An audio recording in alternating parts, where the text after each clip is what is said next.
Well, it's a comic book review, it's not a Batman review, which is quite surprising, but Batman is in it. It's the Aquaman Justice League story of Throne of Atlantis.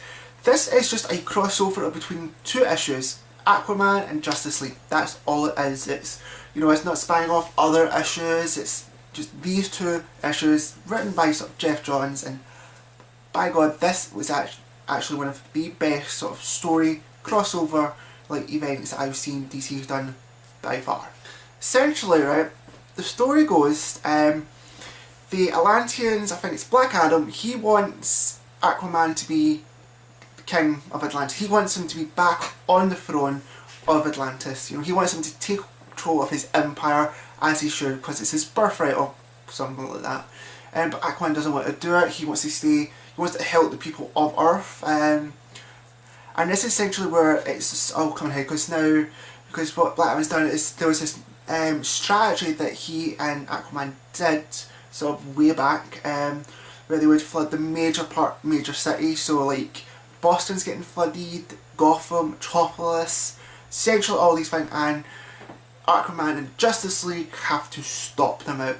And this story takes quite a couple of turns and quite a couple of surprises. Now, I'm going to be honest with myself, I never bothered picking up the Aquaman comics at all before this event. I didn't really see I wasn't really sort of into Aquaman at all, and after a while I've been hearing a lot of great things from it, and I have the first volume of Aquaman, and that's a review for another time. But reading this comic, I was like, this is just very well written, it's very well done, like the twists and turns are really good. There's a little wee spoiler, but the Justice League have to call in the reserves. This is interesting, and this is what causes sort of the make of the Justice League of America.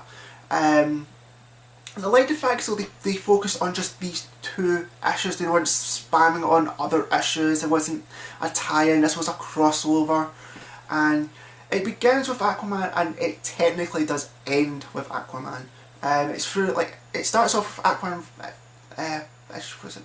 issue 14, and then ends with 17, and it's just the two Justice League are just like 15 and 16. It may say that the epilogue issue is the Justice League 16, but to be honest I feel it's 17 because you get the conclusion of it, like you just get everything, you know, of the events that happened through it. What I'll probably say is this is probably an event that DC should have tried to do with other sort of events that they have done, you know, besides like say Batman, with other ones. With mine is probably the Justice League and all. I have a reasoning for that, and sort of my next sort of, not the next big comic review, but the next sort of big comic event review.